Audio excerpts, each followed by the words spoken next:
बिस्मिल्लाहिर्रहमानिर्रहीम। अस्सलाम वालेकुम। मैं जलील खान कुराची, या मेरे यूट्यूब चैनल देख रहे हैं। गुजरने वाला पाकिस्तान के सियासी मंजरनामे में कुछ इंतहाई अहम तरीन चीज़ें जो कि आप तक पहुँचानी हैं। इमरान खान का एक इंटरव्यू जो अल जजीरा के ऊपर नशर हुआ था, पब्लिक हुआ था। मेहदी हसन ने वो इंटरव्यू, यानी रिटर्न इंटरव्यू था, रिटर्न सवालात थे, फिर उसके रिटर्न जवाबात थे, वो छपा। उसके बाद फिर पाकिस्तान में कोहराम बच गया कि इमरान खान कैसे इंटरव्यू दे सकता है जेल में बैठकर, और उसके बाद फिर इस किस्म की सख्त जबान कैसे इस्तेमाल कर सकता है, क्योंकि इमरान खान का एक वाज़ेह मौक़िफ़ है और वो अपना मौक़िफ़ वाज़ेह ही रखते हैं, वो कभी ढकी छुपी बात नहीं करते।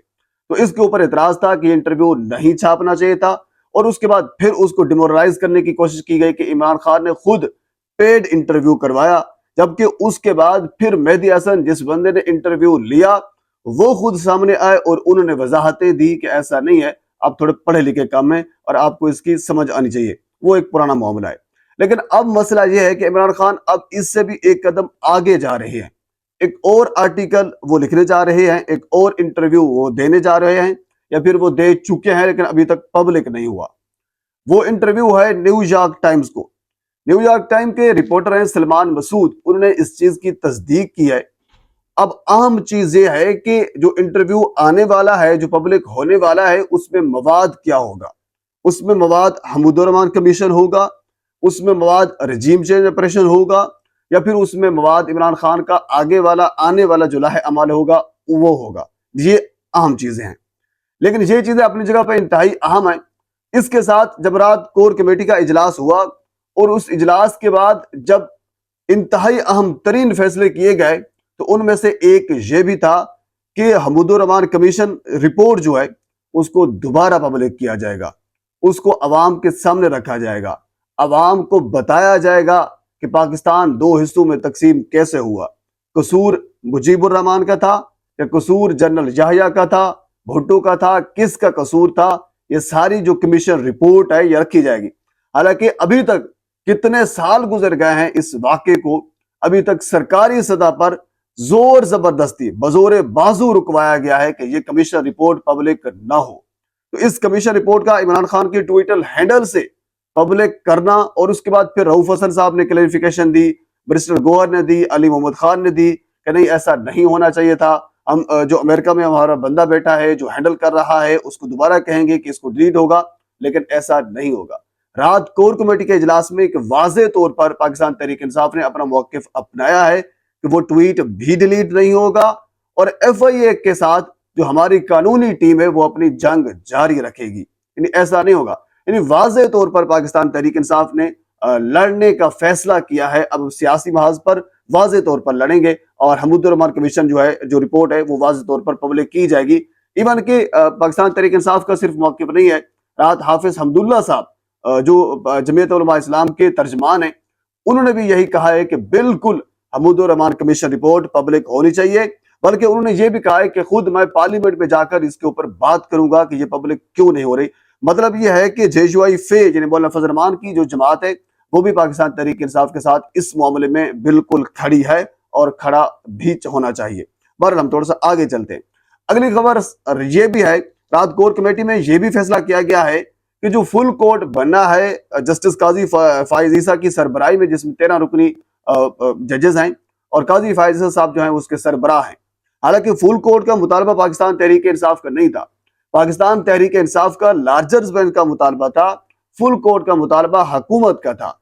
और अब ये फैसला हुआ है कि जब मंडे को, सोमवार वाले दिन, पीर को जब समाअत होगी, तो सबसे पहला पॉइंट काजी फाइज ईसा साहब के सामने यही रखा जाएगा कि हुजूर वाला आप इस केस से अलग हो जाए।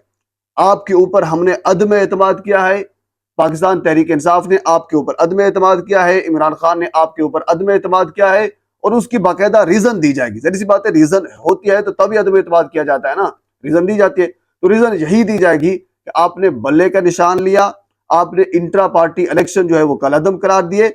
ये सारी चीजें, इंट्रा पार्टी इलेक्शन जब से कलअदम हुए तो उसके बाद सारी चीजें चली गई ना। इंटर पार्टी इलेक्शन अगर ठीक हो जाते, वो मनोवन मान लिए जाते, तो फिर तो कोई मसला नहीं था, फिर बल्ले का निशान भी नहीं जाना चाहिए था, और उसके बाद फिर मखसूस नशिस्तों वाला मामला भी नहीं जाना चाहिए था। यानी मामला तब से शुरू हुआ जब आपने फैसला दिया था, اور آپ نے فیصلہ دے کر جب معاملہ یہاں تک پہنچا ہے تو اب آپ ہمیں کس بنیاد پر انصاف دے سکیں گے؟ تو لہٰذا آپ کے اوپر ہمیں عدم اعتماد ہے، لیکن واضح طور پر ریزن دی جائے گی قاضی فائز عیسیٰ صاحب کو، اور اس کے بعد دیکھتے ہیں کہ کیا قاضی فائز عیسیٰ صاحب اخلاقی طور پر بھی اپنی وہ اخلاقی جرات کا مظاہرہ کرتے ہیں کہ اس کیس سے الگ ہو جاتے ہیں یا پھر نہیں ہو جاتے۔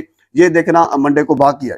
اچھا، اس کے ساتھ اگلی خبر وہ انتہائی اہم ہے، وہ یہ ہے کہ شیر افضل مروت صاحب نے رات ٹویٹ کیا، اور اس ٹویٹ یہ کہا، انہوں نے کہا کہ میں اب پارٹی کا حصہ نہیں ہوں۔ حالانکہ پچھلے کافی دنوں سے ہم دیکھ رہے تھے کہ وہ پارٹی کا حصہ نہیں ہے، اس سے پہلے بھی وہ اپنی ایک کلیریفیکیشن دے چکے تھے، لیکن اب ہوا کچھ یوں ہے کہ وہ دبئی میں کچھ ملاقاتیں کر رہے تھے، وہ گپ شپ کر رہے تھے، جس طرح ایک بندے کا عام پارٹی میں دوستوں میں رہنا اٹھنا بیٹھنا ہوتا ہے، وہ کر رہے تھے۔ تو کچھ لوگوں نے ان کے اوپر اعتراضات کیے کہ پارٹی کے اندر یہ ہو رہا ہے یا پارٹی کے اندر اس قسم کا وقت ہے تو آپ انجوائے کر رہے ہیں۔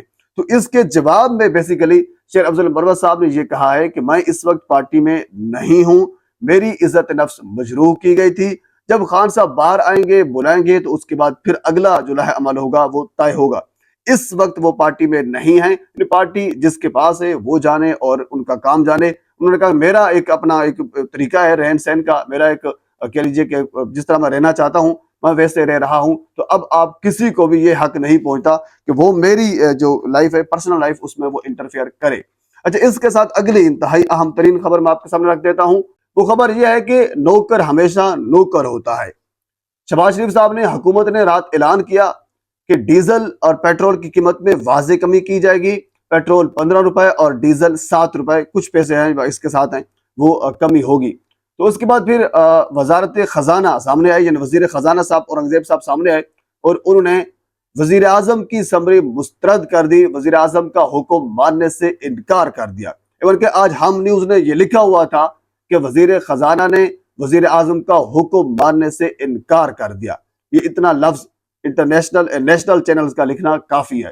انکار اس وجہ سے انہوں نے کہا نہیں ایسا نہیں ہوگا، 4 روپے کچھ پیسے میرے خیال میں انہوں نے کہا کہ یہ کمی ہوگی، باقی 15 کمی نہیں ہوگی، اور انہوں نے وزیر اعظم کا حکم مان کر ردی کی ٹوکری میں ڈال دیا۔